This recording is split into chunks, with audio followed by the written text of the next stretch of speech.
It's the Guinegard DJ Self. First off, I feel like I want to say long overdue.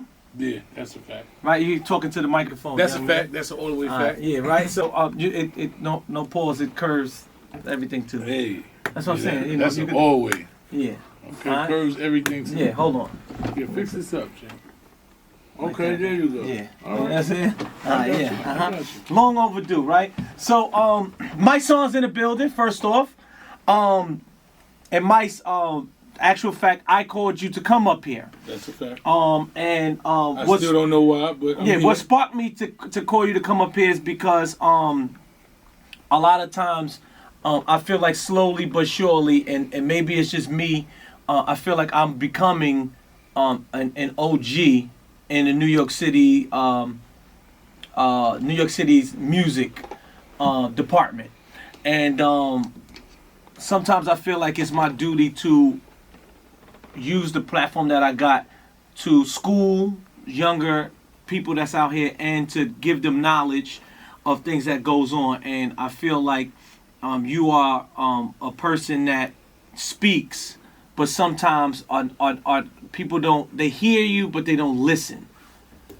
Am I saying it right? Do you feel definitely that way? saying it right. Okay. So first off, let me start this way. Mysonne, you are a rapper.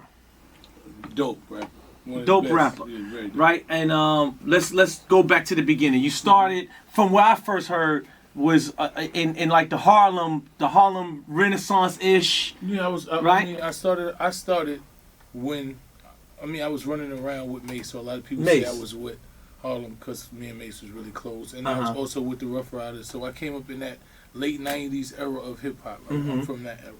And then you got incarcerated. Yep, did 7 years. And then well, first of all, let's go back there. How did you hook up with Rough Riders and Mace and things like that? You're being from the Bronx and they're being from Harlem and Yonkers. Yeah, my manager was like one of my mentors, my man Tone. He was just out of jail and he was connected in all of those circles. Okay. And he had heard me rhyme and then brought me around, had me Chris Lighty's office, had me in Diddy's office, had me in Un's office, like when it was at that time like '98, and ultimately I signed with Chris Lighty. Okay. So when I signed Violator. Okay. Uh-huh. You know, it was between Rough Riders and Chris Lighty, and I ultimately signed. That was the choices that you had. That's what I narrowed it down to. Like, okay. You know, but I had a lot of different. I had a big bidding war. Jermaine Dupri flew me out there to Atlanta. Puff wanted to sign me. It was a bunch of stuff going on at that time. And I ended up signing with Chris Lighty. And while, since my man Tone, he was close with the band, he had formerly, he was one of Mace's managers at the time. Okay. He had just stopped managing Mace, but they were still really close. He was like one of his mentors. So me and Mace started being real close. I'd be in the studio with him, help him A&R, like, his second album. Like, so he became like my brother at that time. So I was on his album. So a lot of people started connecting me to Harlem World because I would be with Mace just about everywhere he was. So people was like, oh, you signed to Harlem World, but I was never signed to Harlem World. It was just family. Okay. All right. And then bad things happened. You got locked up. Yeah. Right? And you come back out. The first thing you do is, did you want to go back to music or did you... of course, that was my first passion to go back to music, but I just wanted to go... I wanted to try to figure out, you had to figure it out. Because after 7 years, everything changes. So it took me a while to just like figure out a loop, figure out how to get in. And music was changing, the sound was changing. It was just a whole different arena. So I definitely wanted to come back to music, but then I started to see, understand the politics of music, understand what the music was doing just after coming from prison, understand how a lot of these kids was glorifying the wrong things, and I wanted to be a lot more understanding and conscious in my music. I didn't want to be a conscious rapper, but I wanted my music to reflect the facts. I've always been told that a stupid question is a question that's not asked. You being locked up for 7 years, would you, if you had to do it over again, would you get locked up again, or would you be locked up again to know the things that you know now, or would you change and say, I don't even care about that. I don't want to be locked up. I didn't want to be locked up. I want my 7 years back. I say all the time that, man, there's no accidents or coincidence, man. And everybody's path is their path. Okay. And you know, I embrace whatever struggles I went through, because the struggles that I've had have made me a man. I never wish I went to jail, not saying that way, but I understand that that was part of my growth. It was part of my evolution. Okay. I had to go through that to become who I am now, and I love who I am now. So, you know, I wouldn't say I don't give it to me. Of course, if I had to do it all over, I wouldn't have went to jail, and hope that I would, you know, I would hope that I would have evolved the same way, just learning off life, but maybe it wouldn't have. But you know what, my situation is what it was supposed to be. That's how I see a lot of times I walk around and I've learned that this show here is pretty big in the jails, and when I say that, at least 18 to between 18 and 30 times a week, someone comes to me and say, yo, you know what, you did a lot for me. You held me down my bed. I used to listen to you, and they'll tell me things about my show, different things like that. And I also know that, you know, walking around neighborhoods, a lot of times we all was brought up to praise the people that got locked up. And I never understood why. Do you understand why? I understand why, but I realized it was stupid, you know, because unfortunately, you know, we celebrate negativity, and we think that getting locked up gives you some badge of honor. It shows that you've been through something and you've done something, so now they give you some badge of honor. And you know, and it's a false sense of reality, because when you in there, everybody's trying to get out of there. You know, like you said, when I was young, they made you think that you had to go to jail to be real. You know, when the dudes came home, they was telling these stories, and their bodies was better, they worked out, and everybody flocked around them like, you know, treated them like God. And then I realized after that happened to me, and I went to prison, I was like, I don't know why somebody would ever think that something's cool to be here. You know, and I wanted to, when I came home, that's the myth, that was the first myth I wanted to change. I wasn't coming home glorifying prison. I wanted people to understand that prison was probably the worst thing I ever been through. And to glorify anyone for going to prison is stupid. The only thing that you could celebrate is that somebody made it out alive and made it out sane, because a lot of people don't. They come home and they dealing with so much mental health and trauma that comes from being incarcerated that they're not even able to, you know, acclimate back in society properly. So, you know, when somebody comes and they back out here and they got all of their scruples and they're able to move successfully through society and become a productive member of society, we celebrate that. I don't see nothing to celebrate about prison. And I tell people all of that. Don't even talk to me. My friends that I met in prison, we ain't talking about the jail stories. We talking about that we here, we elevating, we ain't trying to glorify nothing that I'm not on that time. Okay. So now I just, you know, certain things I want people to hear and listen. So it's not much time, so I want to crunch up a couple of things. I also want to get to music also. So now coming back 7 years, New York music scene has changed, even present day. Okay? Describe the New York music scene today. How you feel? The New York music scene. I love the innovation, you know. I love the creativity. I love the fact that, you know, these young people in New York have grabbed onto something, grabbed onto a style, and they're owning it, you know, because for a while it wasn't like no New York hip hop scene. For a minute it didn't even feel like New York, but they figured out a way to take the sound and create something that's theirs, you know. So I listen to it and I understand it. But it changes. It's a different sound. It's a different criteria. It's different subject matter. It's different substance. You know, I wish it had more substance. I wish it was more substance to do with things that actually represented New York. The sound. Well, give me an example. I mean, like we've adopted so much things like when you think about the drug culture, you know, you think about the popping pills and all of these things. That wasn't never New York culture. You know, it came from down south. It came from them talking about lean. You know what? And sometimes it's like a yeah and no. And when I say that, because I do remember, you know, and you know, it's like I don't like to put people business out there, but you know they have, you know, like Russell Simmons used to talk about how he used coke. Curtis Blow. What I'm saying You know, is even Wu-Tang, like I want Dustin Wools. Like they said it in their songs, you know. But it wasn't the main focus of the song. Okay. Every song now, somebody popping a perk, or somebody sipping lean. Like every song, and that's in New York. It wasn't something like it was done. Drugs have been around for years. Like everybody was doing drugs, but it wasn't the most glorified.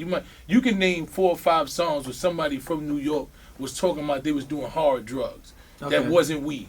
Like you might name 4 or 5 of them, and it was accepted. Even when Ray and them said that shit, niggas was like, "What you doing? What coke and what? You crazy?" Like it wasn't something that people was like, "Yeah, that's my favorite part of the song." You in the club when he said that, people got quiet. They would repeat the rest of the song and be like, "I ain't saying that." Man. You know what I'm saying? So now it's celebrated, it's glorified. Everybody wants to do it, and I think that's something for me that's kind of weird because New York used to dictate what the subject matter was, what the sound was, and now it's for me. Even though they found a niche, the culture of it is still following from outside of New York. Because when I'm on a block with the dudes ain't really doing all of the stuff that the music is talking. Like when you go down south, you feel that's the culture of down south. Okay. You know what I'm saying? But when you in the hood in the Bronx, the culture is not a bunch of dudes just on perks and all of that and on lean. I never seen nobody on lean in the hood. Like it's some of them doing it, but they ain't outside doing it. It ain't like when you understand what I'm saying. So it's become something that's brought here, and New York artists are adapting to it, and they gravitated to it, and they starting to own it. And it's like, you know, it's a little sad. You know, you wish that the music reflected more of the culture that's really outside of New York, but it doesn't really to me. We also lost Juice WRLD, and you know it's like a half and half thing. It's like, okay, he was using drugs, but no, he had to swallow drugs to get away from police, different things like that. How do you feel about that situation? I think overall, you know, even when you look at it, ain't even just the situation. When you just look at what it was he was doing, like what, you know, and when you listen to his interviews and him talking about he wanted to sip lean at 11 years old, and because he listened to music and it influenced him to want to sip, like that to me is dangerous. It's just sick. It's just like it's a sickness in itself that we have music that is programming. Because if you listen to the music now, it's so geared around drug use or suicide. Okay. Like those are big topics in music. In the biggest songs, a lot of these artists are talking about either over drugs, the hard drugs, or suicide. So and you start to realize, like, we programming these kids to be depressed. Like, what are you so depressed for at 12 and 13 years old? I was never that, and I was going through stuff. My father was a dope fiend. My mother was on drugs. Like, I wasn't depressed to where I wanted to kill myself. I wanted my circumstances to change, but I wasn't so depressed that I was thinking about killing myself. It was never a thought. It wasn't something that was prevalent. It wasn't something that was pitched into my mind to like, damn, I want to kill myself. I don't know if it was happening outside, but I can't think of too many people that I know that committed suicide. Because now, like, you know, people have more platforms to talk about their real feelings, whereas maybe, you know, a long time ago or a while ago that, you know, it's just like that wasn't cool to talk, you know, to feel depressed. So now it's like, okay, it's cool to tell you how I feel or how I feel inside.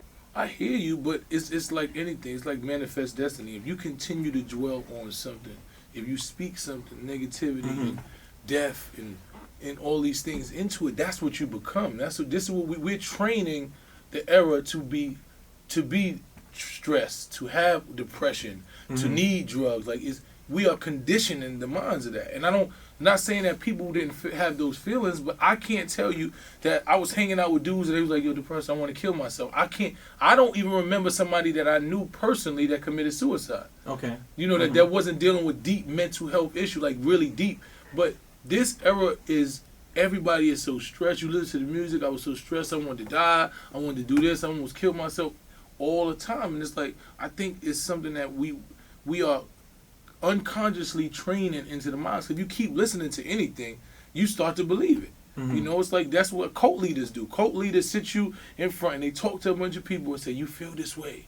I'm telling you, you feel this way. And next thing you know, 100 of them in the room committing suicide. You know what I'm saying? They never thought about suicide before they listened to that person. So it's the same process. We gotta be honest. The way when you listen to music, it has the same effect that a preacher does. When a preacher sit there and talk life into you, it's the same process. What do you say to a younger person or a teenager that said, well, you know, back in the days, you used to glorify selling drugs or being a drug dealer, committing crimes? What I'm saying is, it was wrong.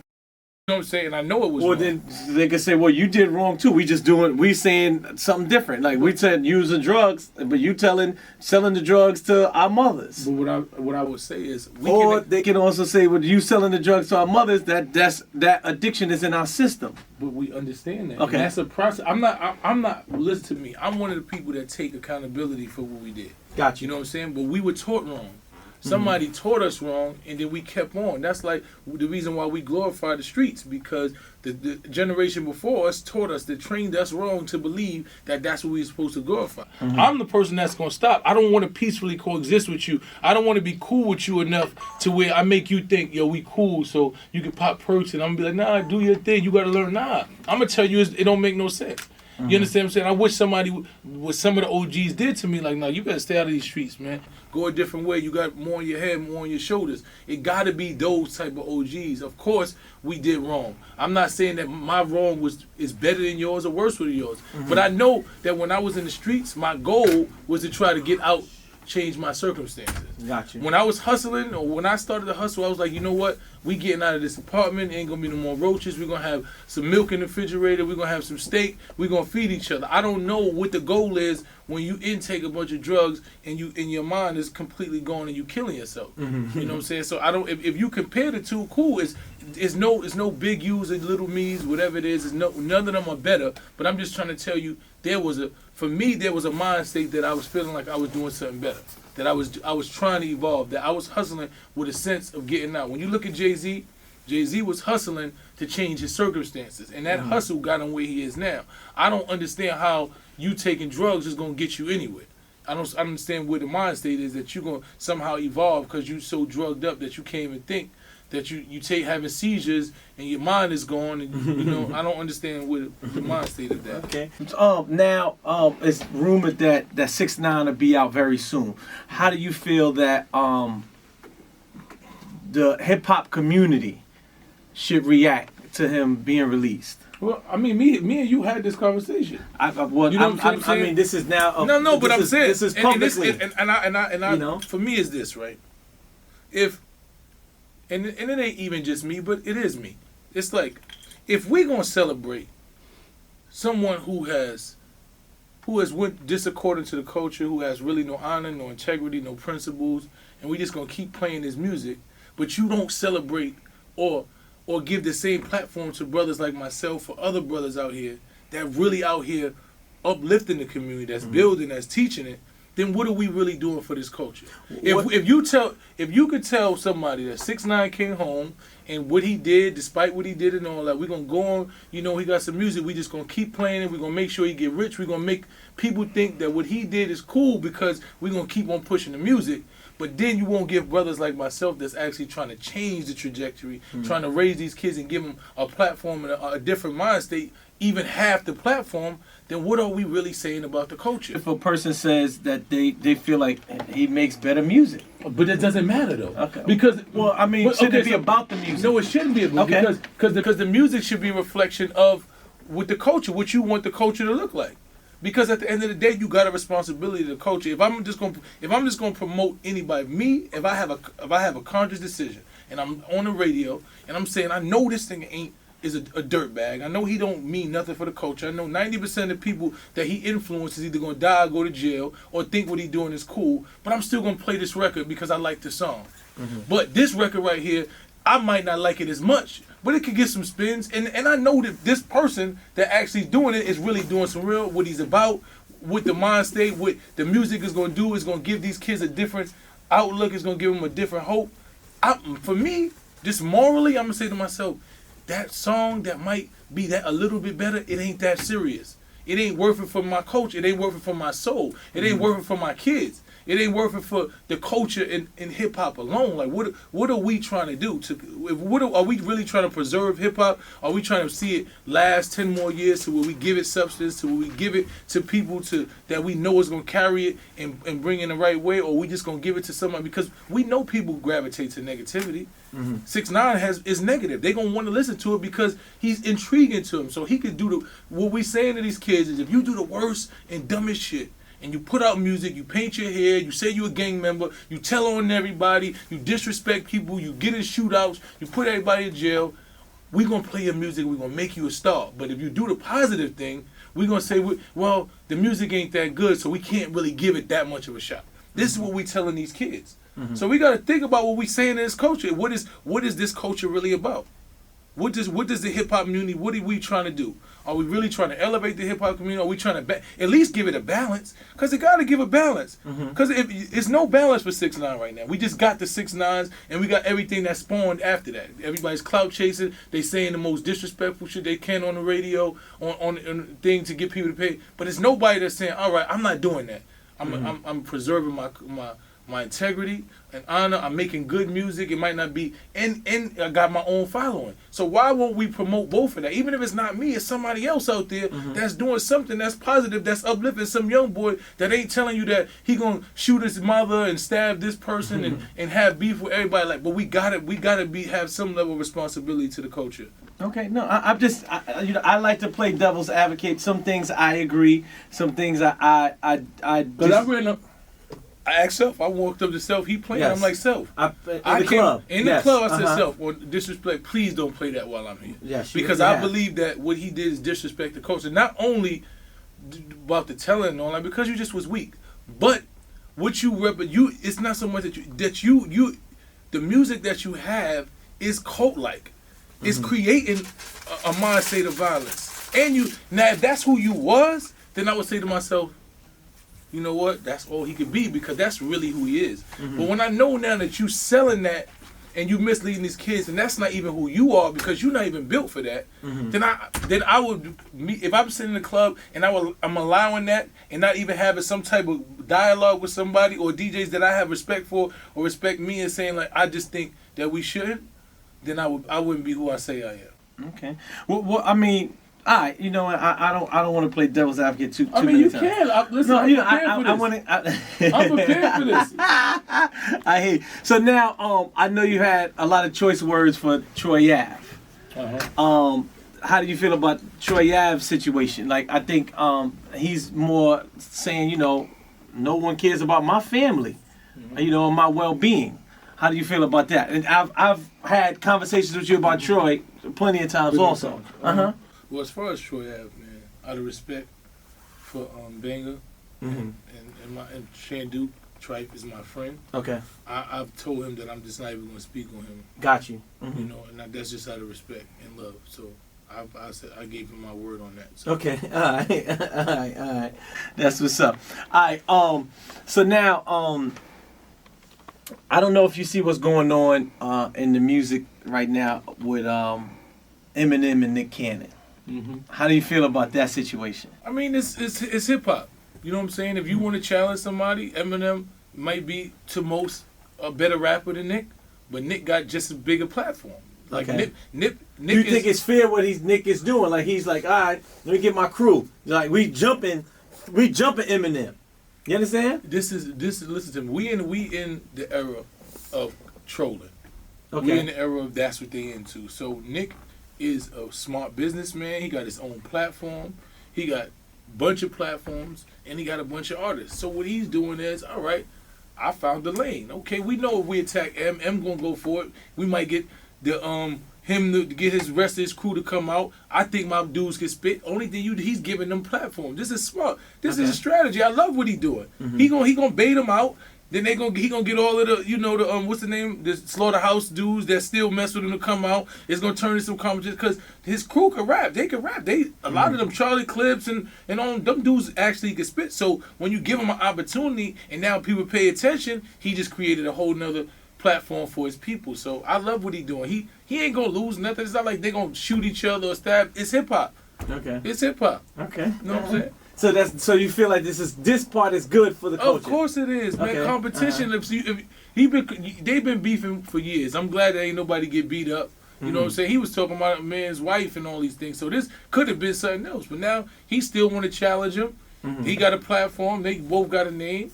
You know, it's good for hip hop. Whether you think you actually care what somebody, one of them say or like the other one, that's up to you. But for hip hop, it's something that is going to give other people platforms. If I was them, I would keep bringing other people in and giving them a platform to continue to build up for. Because you got a bunch of people around him. Like the Slaughterhouse dude's got a bunch of them. So bring them out, get them some shine, get Royce and them in the ring, because that's what they do anyway. They gonna ride with you, and then Clips and them gonna want to ride with him. So it's gonna turn into now really rap juggernauts, the young juggernauts going at each other, and y'all created that.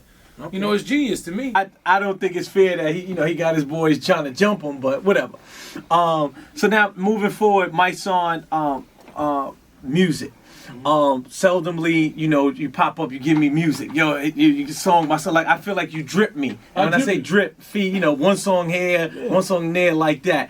Is that a part of your strategy, or like how well or how much is music and a part of your daily life now?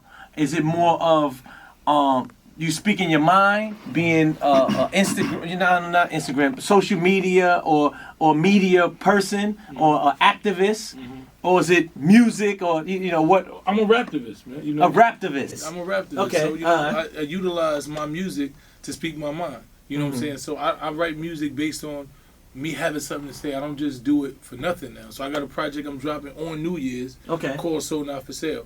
You know what I'm saying? So I sent you the project is 10 joints. Yeah. Okay. I can't remember a Mysonne 10 joint in a little bit. That's why. Okay. Yeah, all right. It's coming. It's coming on New Year's, and it's gonna be crazy, and it's gonna change the culture, man. For me, if I don't have nothing to say, I don't say nothing. Okay. That's why if you look, the freestyles I've been doing, they come out. I do them like yearly or bi-yearly because I have something to say, or I might drop a mixtape. After I did BT Cypher, I dropped the mixtape, freestyles. Which you did very well. Yeah, you know what I'm saying? So that's pretty much what I've been doing, and I just didn't want to put out projects, that I didn't feel that I was able to really promote and push them properly. And I feel like right now, I've created enough of my own platform, enough of my own buzz, and got enough of my own resources to be able to make sure that the project gets heard properly. So that's why I decided. So it comes out New Year's. Yep. Okay, that's what's up. Do you feel Nipsey Hussle was a legend? Of course he was. Okay, so how do you feel when people say that he wasn't a legend? That people just started liking him after he died. But that's what passed away. The legend's life exceeds him. You understand? So that's what legendary. Anything else somebody else is trying to say is that's your own personal opinion. When the world gravitates to somebody after they die and they learn more about you, they continue, your name lives on, and you inspire and motivate after your death, that is legendary status. That's we are all living here now to be immortalized. We want that our names continue on after we live here. Okay. So anybody that says that Nip is not then that's a personal thing that you dealing with. Because the effect that his life and his death had, I haven't seen anybody even I don't even think Pac had this big of effect on people's life this fast. And Pac did way more than Nip. And he had projects, he had way more than Nip, and I don't think that his life impacted the way that Nip's did. And I'm just being honest, and I'm a Pac fan. I think Pac was probably a better artist because that's just how I feel. And he put out way more product, and he had plaques and things. But I'm thinking as life, the impact of his life, I don't think I've seen nobody's impact like Nipsey's. I don't think no artist that I've seen have an impact, with the exception probably Michael Jackson, that I've seen have an impact. When I went to the Staples Center, and you actually was there. You know what I'm saying? When I was there and it was outside, it was like when you seen that. You understand what I'm saying? You understood, like, yo, this is different. This ain't the average, Do you think it was more of the trolling effect, or I gotta be there to be seen? I don't know because I don't think nobody was really seen. Okay. It wasn't a place where only people that you seen were the people that was on the stage. Okay. And you know what I'm saying? So I think the impact, like, just being honest, when I heard Nip died, like, I cried. And I don't really cry none of that, but it was that I understood how solid that dude was. It wasn't, I didn't need the world to explain to me, yo, he got 20 plaques or this and that, or he the next artist. Nah, I've been around him. I had conversations with him. I watched how he moved. I listened to how he talked. And he was somebody that was so relatable to me, somebody that I felt was so, you know, in yoke with what it is that I represented, and I understood how rare that was. I understood how rare it is, especially in this industry and all that, to have somebody that stand up, that they say something to you, they mean it. Somebody that carry themselves the same way. Everybody you have a conversation with, they're going to have the same thing to say about that person. That's a rarity in this industry. So when I came across Nip, and we had those kindred spirits, I understood what it is that he represented. I knew eventually, you know, even if had he survived, where he would eventually went, because he did it the right way. He didn't take no shortcuts. He moved. Everybody had the same thing to say about Nip. You won't find two people that's gonna say, nah, he wasn't. You know, it's the same consistent. He was consistent, and I understood what that stood for. So I felt that way, and I think people, even that was around him, that didn't just be like, oh yeah, because it wasn't a big music thing, or he didn't have a bunch of plaques and all that, he wasn't celebrated, but everybody around him that came in contact with him knew that. Okay. You know what I'm saying? Like when you see Puff and them talking, you see Jay and talking to them, they not talking to him like, yo, this is, nah, they talking to him because they recognize the same godlike and the same energy that they have in themselves. He didn't reach his potential, but when you around him, you sense that. You sense that level of authenticity that's real rare. So I think when he died, the people that actually was around him was like, damn, yeah, that dude was real solid, man. And then they started paying attention, and then you start seeing he was doing more, and you start listening to his interviews, and like, yo, how we let something like this get past us? How we didn't celebrate him, dude, with this type of knowledge, this type of influence, this type of everything, with nobody pushing them, this type of innovation with nobody pushing them. How did we miss that? So I don't think that he wasn't, I think that people didn't recognize how big he was, but I think that when he died, people recognized what kind of Jew they had, and I think, you know, more and more. So now you have a young lady next to you, and she's an artist. I'm going to say that. I got a chance to see her perform in Queens. Yes. And I was very impressed. Can you introduce her and your relationship? How you dating? Is your artist? Is somebody you like? Is you helping out? This is SK. She's my artist. Okay. You know, she's just dope. She writes. She produces. At first look, someone could think she's like a PR person or something. Yeah, no, right? I do, right? I look like a PR person. Yeah, right. Where you from? So I grew up in Jersey. I went to MIT. So I was in Boston. Lived in Roxbury for a bit. And now I moved to the Bronx.